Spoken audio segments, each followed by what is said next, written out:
Welcome to Chicago State of Mind, where we explore the leaders, thinkers, and change makers shaping the soul of this city. Today's conversation is about more than politics. It's about purpose. It's about family. It's about how a young man from Chicago grows into a public servant, carrying the weight and hope of his community. Illinois State Senator Willie Preston represents the 16th District. But before he held public office, before he debated policy, before he passed legislation, he was a son, a student, a tradesman, and a young man navigating Chicago like many others. Today we slow it down. We talk about who shaped him, what challenged him, what drives him. Senator Preston, welcome to Chicago State of Mind. Thank you so much for having me. I feel like I made it, Mama. So I've made it to Chicago News Weekly, and I'm honored. I'm honored because, media is under assault in this nation. Black media is not given the respect that it deserves.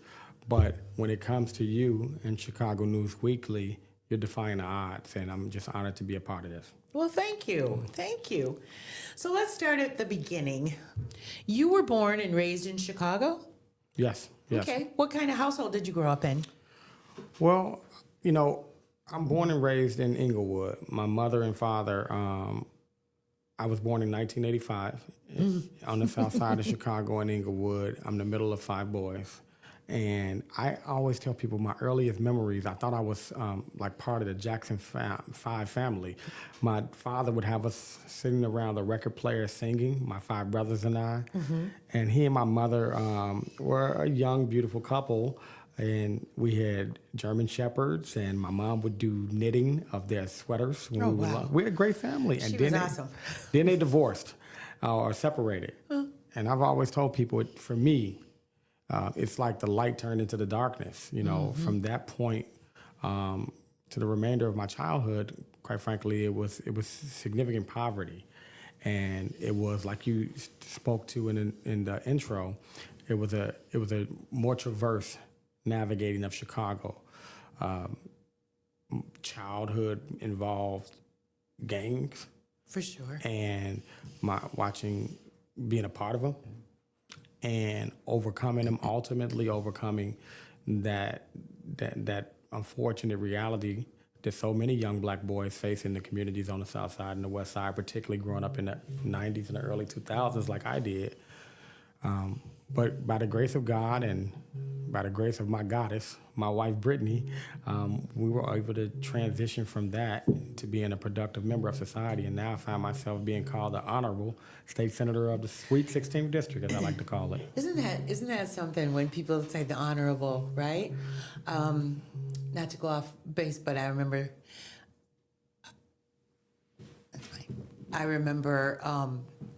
when I was at Illinois Human Rights Commissioner, and the thing came in the mail, the packet with all of your information, and it said, to the Honorable Cheryl Maynor, and I was like, what? Who is that, right? Right? So that's a little side note, but it's quite a interesting thing to grasp that is the position that you now hold. But we're going to get to that. Hang on for just 1 second. Walk with me here. So can you give me an idea of who were some of the biggest influences in your life in turning from Willie, who could have been overtaken by the gangs, into who you've become, which is Willie, the public servant? The Honorable Willie Preston, the public servant. Sure. Give me some influences. I'd be remiss if I did not mention the late, great Reverend Jackson. Absolutely. I think having folks who, loomed large in life, who I looked like, was always in the backdrop of my mind, despite, any of the other influences that were right in my face, like the gangbangers who had money and girls and all those things a young boy would want. But in a more intimate and obviously direct and personal way was my father.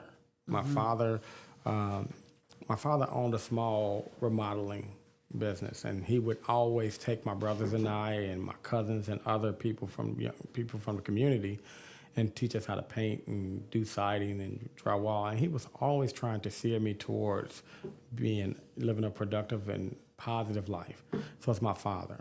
I think about my grandmother, who was a nurse for 45 years, and she just showed us so much love and affection and care. I also think about my wife. My wife is such an important part of my story. Mm-hmm. My wife and I met when we were young teenagers, and at the time, my wife, like a lot of young girls, she was attracted to the bad boy. But before I knew it, she had persuaded me to leave all of that to the side and to go back to school. She encouraged me, which is the reason why I entered Chicago State. I did it honestly when my wife was on my back about it. I did it just to get her to get off my back. I didn't really have intentions on going back to college. No one in my family had went to college. And I submitted my application and I went in for the interview, honestly so removed from higher education and that I didn't think I was actually qualified to go to college. Right? No, I didn't. And then lo and behold, of course, what did they do? They let me in and I met what would be like a angel on earth, Miss Octavia from Chicago State, who now has made sure that I call her mom. But she was a very important part of my life as well. Yeah, yeah. I understand that kind of a trajectory, but when it's providential, then it just happens. It just happens. Yep. I'm so glad that it happened for you because you're such a genuine person. And when we meet you, I mean, when someone meets you, a constituent or just a person out here, the lady in the hallway, that comes out of you. I mean, right away. I mean, there's no falseness about you. So, yeah, there's people coming in the door. Sorry. So I want to move on a little bit because I know we're a little crunched for time. I want to talk about, so I know your wife, Brittany. How many children do you have? We have 6 children. You have 6 children. And a grandson. This many boys, this many girls. How many? We have an even split. We have 3 and 3. Excellent. It came boy, boy, girl, boy, girl. How about that for order? That's order. And you have a grandchild. We do. As my wife likes to call Willie the Fourth, he was our prom baby. Our oldest son Willie went to prom and came back home with a grandson. So, wow. I said, okay. But I love him. He's a beautiful young boy. For sure. So I'm going to skip ahead just a little bit. I usually do more of this, but we got some other things that we're going to get to today on Chicago State of Mind. And but I want to ask you this question, and we're going to keep the answers a little tight. But this show is called Chicago State of Mind for a reason. I say Chicago isn't just a place; it's a mentality. It's a state of mind, right? So, what is Chicago? This is a broad question, but what does Chicago mean to you? What kind of Chicago are you fighting for? Give us a... Honestly, the first thing that comes to mind is a term, one word, pride. Chicago is such a town of pride. It's a neighborhood town. It's a town where if you grew up in a neighborhood, I don't care where you live in the world right now, you are adamant about being from Chicago. Mm-hmm. And more specifically, what neighborhood are you from? Mm-hmm. For example, I'm from Inglewood. I'm proud of it. I'm so proud of being from my community. I have such fond memories coming up in Inglewood. Now, when I look back on it and I think about the statistics of crime and all the other things that I now have to examine in my work, I think like, man, that was pretty bad. We were hit with the crack epidemic. We were hit with such extreme numbers of violence. But I have such pleasant memories. I have memories of Mr. Bolden and the Bolden family who were great community leaders. And he had the Little League baseball. I have great memories of Mrs. Walls, who had a snowball stand and gave us candy. And so many strong memories of playing in the park and other things that made me feel like I was a part of a community. What I am deeply concerned about today is the hollowing out of communities. And by that I mean, when you look at schools that were closed in mass numbers, the largest in the nation, here in Chicago under former Mayor Rahm Emanuel, I always looked at it at that moment like my community was being closed, not just a school. And you see the same thing with local stores and local businesses. And so, and in my commitment to the constituents that I serve is my role in this space is to restore, rebuild communities. And sometimes that's blocks, many times that's also the business corridors where people can walk down the street and feel like this is their submarine shop, it's their hardware, whatever it is. Right. And so I'm committed to that. Good. So you segued us perfectly because we wouldn't normally go in this direction, but what the heck, we're going to go this way, right? All right. So we're going to talk about you're right now. You're running for the second congressional district Yes. for our United States representative. Yes. It's a big leap, right? It's a big leap right now because not too long ago you were not a politician. Sure. Before becoming in your second Senate term or third. Yeah. Second. Like I remember when you were running for your first one. It just seems like it was the other day, but it wasn't, right? So I want to give a quick political origin story of how that happened. If I'm not mistaken, you were a tradesman before that? Carpenter. So yeah. So just give me what happened, right? Every political career begins with a decision, right? So sometimes it's personal, sometimes it's strategic, sometimes it's a mix of both, right? So what first compelled you into political office and you became a state senator? And then who did you model your leadership after early on? You're now fully in your own space. Sure. But who was the first model for you on that? Well, you know, my father, my earliest memories is my father sitting me on his lap and watching CNN Live all the time with Larry King Live, and which is why I often wear suspenders, I believe, and watching the first Gulf War. So my dad was fascinated by politics, but it wasn't anything that my family was directly connected to.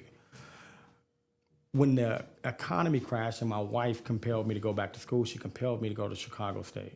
I didn't know what I would major in. Wasn't even familiar with that term. But the first thing I said was I like politics. That led me into being a political science major.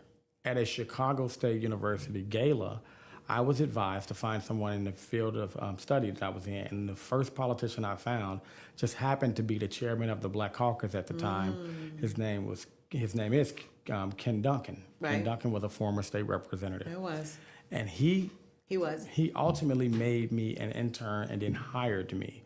And you know, Ken was unceremoniously removed from office for political things. And what I tell people,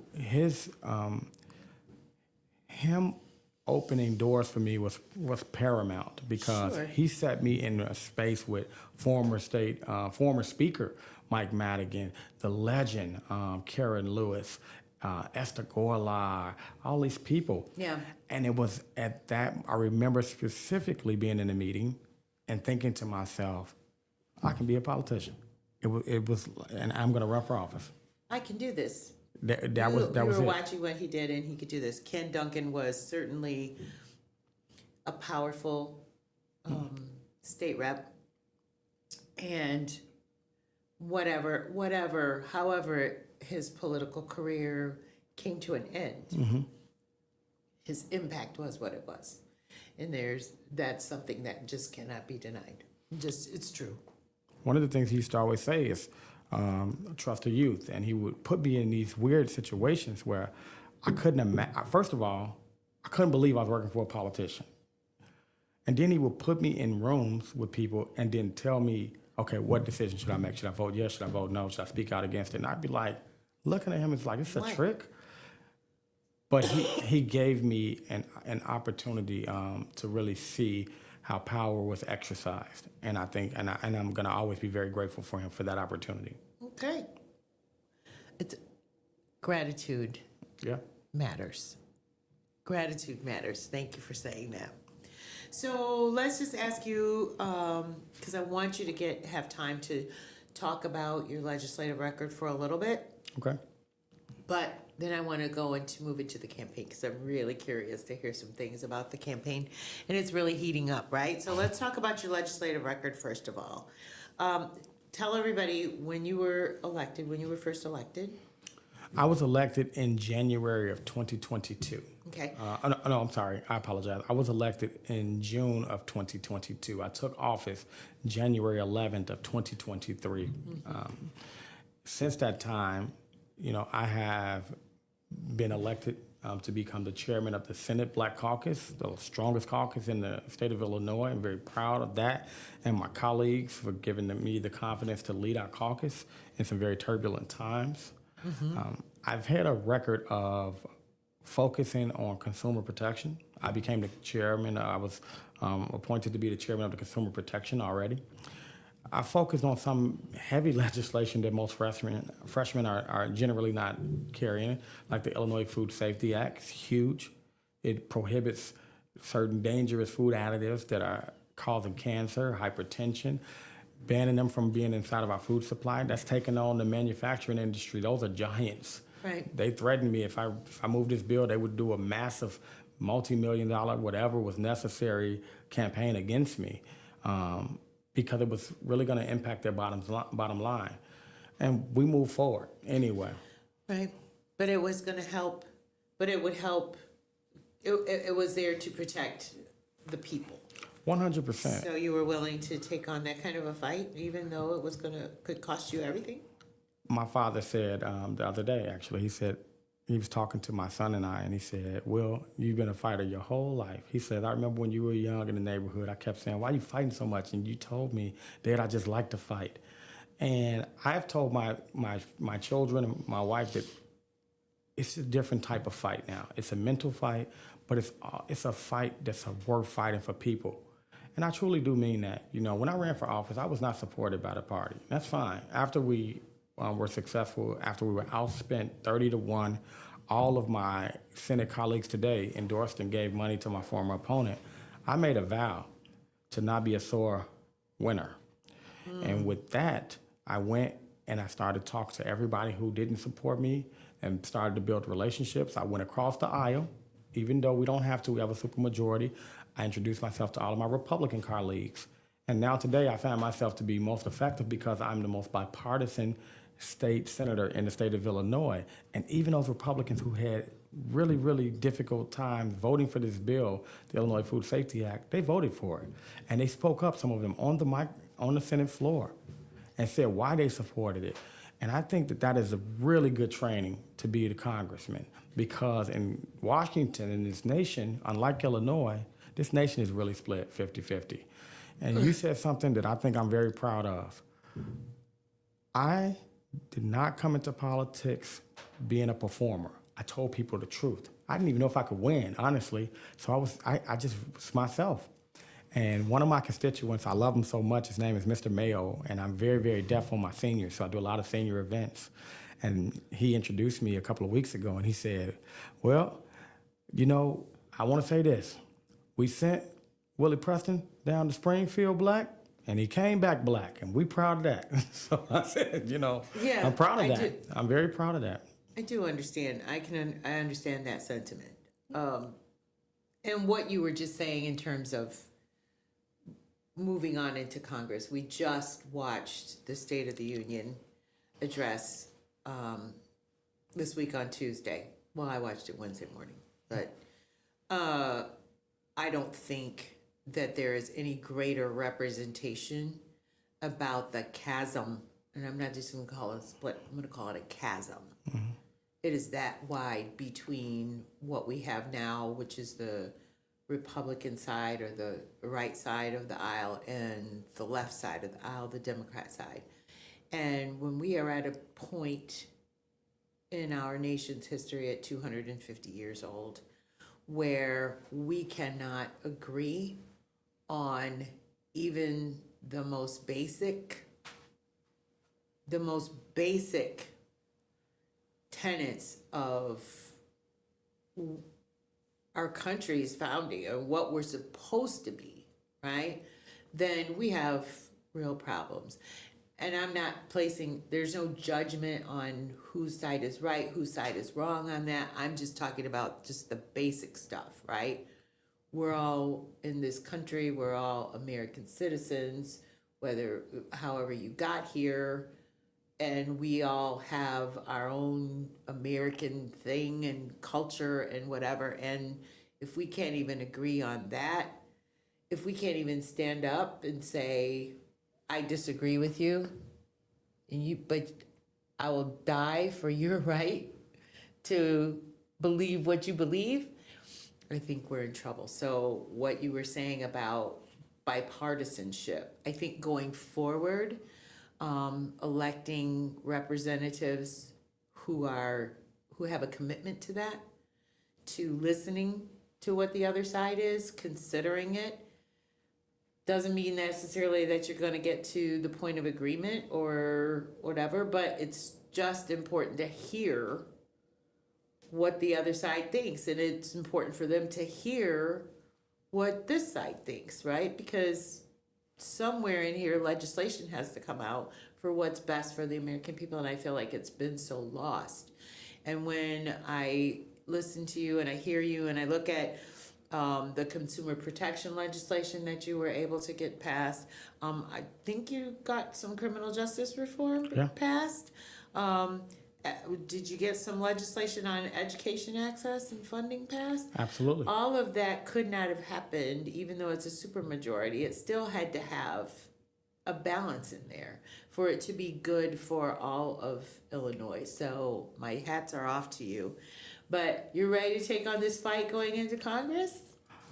It's a big one. I think that you just described it perfectly. Congress is a fight. I think it's important to note, though, you mentioned the State of the Union, that there was not one mention of Reverend Jesse Jackson Sr. Correct. Not one. And regardless if you disagreed, liked him, loved him, hated him, didn't matter. It is undeniable that he is American. He is an American giant. He himself, with other civil rights leaders, changed the nation. And he wasn't mentioned. There's a saying that the buck stops here. It's generally reference to the President of the United States.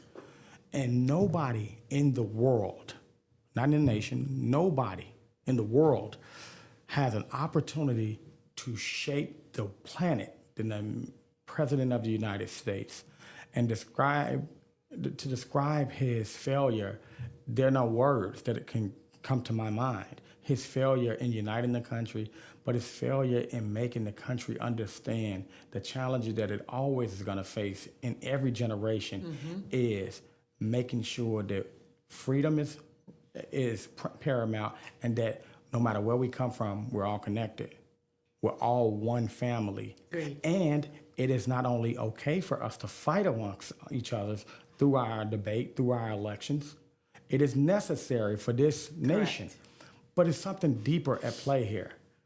What this president has been found guilty of in the eyes of Americans is denying America the opportunity to be able to have its natural fights. He's decided that you're un-American if you don't agree with him. And that's wrong. And I would take it further, because I'm gonna call a spade a spade. There's problems on both sides. If you look at the other side, they're saying the same thing. They're saying different words, but the same thing. It's the same attitude. Exactly. And I will tell you, as somebody who is a fighter by nature, I think the problem is that we're sending the same old people to Washington. I'm going to be frank. I am saddened by the rev. I really, truly am. Congressman Jonathan Jackson, I consider him to be one of my best friends. Absolutely. The truth of the matter is, we have to stop anointing elected officials. That's his problem with this president. His followers, his people that support him, I have anointed him as a king. That's not it. He's a man. Right. A flawed man, and a deeply flawed man, one that admits he's probably not going to heaven. But we look at, in this second congressional race, we have the Rev's namesake, a former congressman himself for 17 years. All of the problems and issues that we're discussing is, quite frankly, his legacy, for better or for worse. Because in the last 30 years, he's represented the district more than anybody else, including the current congresswoman. I will tell you that we haven't vetted him enough to see if he is the right person for such as a time as this. And I can tell you in the last coming days, I think that people are paying more attention and people are starting to question if he's up for this job in the year 2026. Because this isn't the year 1995. And he does have a record, and it's not all good. Okay, fair enough. I want to talk about your candidacy, though. Please. Right? And your vision for the second district. Let me be frank. Okay. I live in the second district. Okay. And our representation where I live, which is the northernmost end of the second congressional district, I've never seen our congresswoman be there at all for anything. So we live in a neighborhood where a great deal of the immigrant influx came. And I don't have a problem with it one way or the other. I mean, I have my thoughts about it, but whatever. But there was great unrest in our neighborhoods because people just didn't know what was happening. And I did not see our congressional representation come in and talk to us, tell us what's happening, how do we deal with this, what do we think, how do we, anything, right? And so a lot of anger inflamed behind that didn't necessarily need to happen, right? I think that and quite frankly, for a minute there, I didn't even know that was my representative. I thought, because I live across the street from The first. yeah, where Representative Jackson lives. And he lives around the corner, and I'm assuming that was the person, but it's not. And so I think for us, that really crystallized the fact that it's such a disparate district. It goes from all the way in the south, suburbs, lands, the hinterlands. Central Illinois. Right? Right, exactly. Just what is considered Central Illinois, all the way down to Hyde Park. Mm-hmm. So there's so many different neighborhoods that you traverse through one to the other, and they're so different. How do you get to? I mean, what is your plan for how do you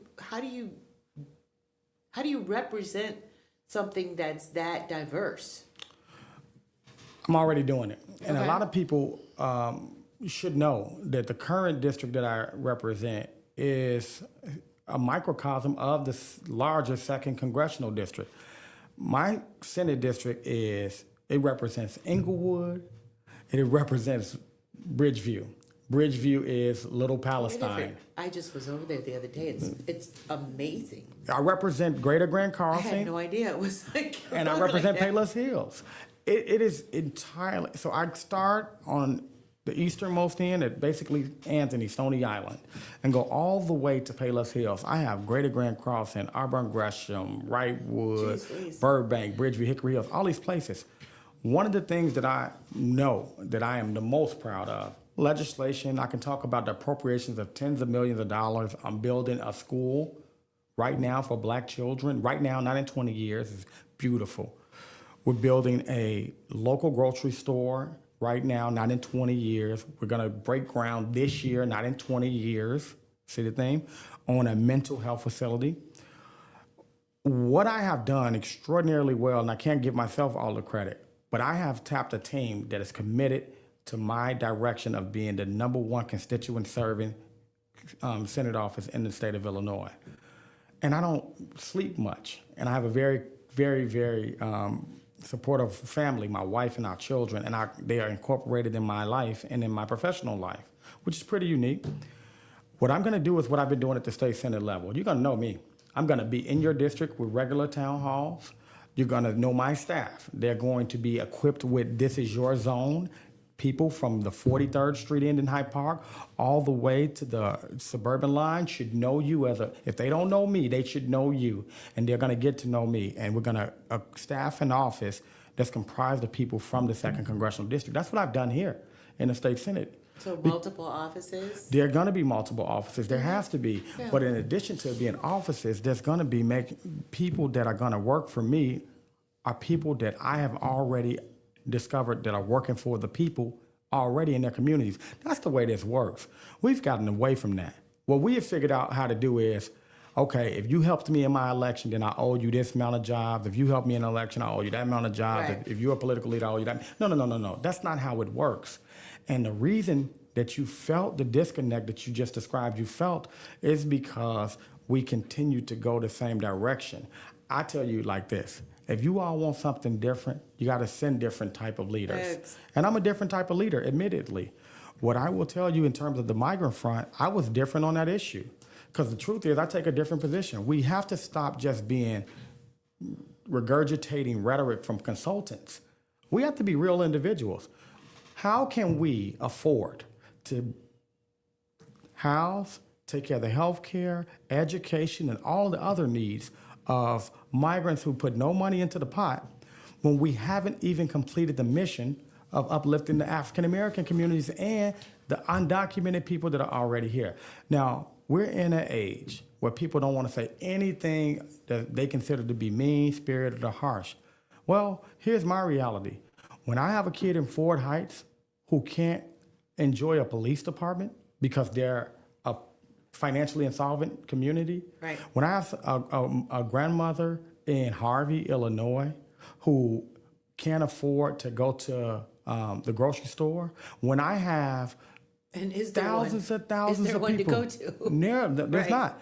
How can I then justify, as a state lawmaker, to the people, or a federal lawmaker, for people who put money into the pot, paying hundreds of millions of dollars for health care insurance and all the other things that are required from the people that came across the border? I know they come from harsh conditions, but I think the more thoughtful position for this country to take is, let's work on stabilizing the regions that we have helped destabilize. Venezuela is a very wealthy nation. They're sitting on so much oil. It is our nation's policies that are undermining their ability to thrive. And so that's where my focus is. And I'm going to say this proudly. I'm going to Congress to tell 434 other members of Congress that the top domestic agenda for the United States must be the economic upliftment of African American people. Until we are business owners and thriving business owners, homeowners, and all of the rest, then this nation will not be punching at its full weight. And I'm unapologetic about that. Very good. Excellent. Okay, we only have a couple minutes left, so I'm Okay. going to give these a little. I want you to push through Lightning these, round, right? okay. I want you to push through them, though, right? And you'll be able to do it, right? So campaigns are about contrast and clarity, Sure. right? So how would you describe your leadership style? Give me just a few words. Honesty. I'm radical transparency. I'm not perfect. I have had a past with with people, and I've lifted that up. I'm not going to lie to people. I'm not going to use consultants to stand in front of me. I'm going to be honest with people. And I think people need to understand politicians are regular people. A lot of my colleagues pretend like they're God, like there's something different. They're regular individuals. And we used to elect people like me who were just like the people that they represent. And that's why my slogan, and it's meaningful, is I'm just one of us. That's so funny because that's why I actually started Chicago State of Mind, was exactly because of that, right? Because we needed to get to the nuts and bolts of who these people are, right? Who the people are who are making decisions and running for office and doing these things, and get to the nitty gritty of it, right? So that you can honestly, somebody who's looking and interested in the candidates can listen and go, I think that's the one, right? It's not my job to make their decision for them, but I'm here to give as much information and insight as we can. Question number 2. And this is the one you've been waiting for. What distinguishes you from the other candidates in temperament and approach, but also just give it to me. Give it to me, straight, no chaser. I don't give a damn about getting unelected from office ever. And that affords me the type of independence that people expect from their elected officials. Nobody owns Willie Preston but the people. That's one.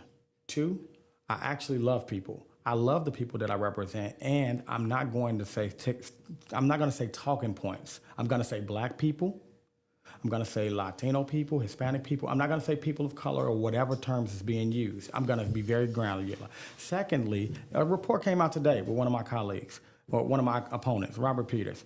He was secretly seeking the American Israeli Political Action Committee's, AIPAC for short, their support, saying that he would give them $3 billion in their weapons program from the United States government with no checks and balances. But publicly, he's telling everybody, AIPAC hates me. I'm going to be radically transparent. I'm going to be honest. The last thing, and I'm not sure. So AIPAC is playing in your race, though. Oh, yeah. It's playing in your race. Oh, yeah. They're be clear. playing, and it's a toilet in the 2nd Congressional District, and that's where their money's going to go after the March 17th because it's going down the drain. Because the truth of the matter is people are starting to pay attention to this race, and they don't like that. People want an unbought and unbossed leader, somebody they can trust. And how can you trust somebody that's getting Donald Trump dollars? Commissioner Miller's running in the race. I asked her on a debate stage, would she return? I named out the actual donors that are Donald Trump, Donna Miller donors, and asked if she would return the money. Then the moderator asked, and her response was, and I quote, I think they changed their mind and they want to work with somebody. Nobody believes that.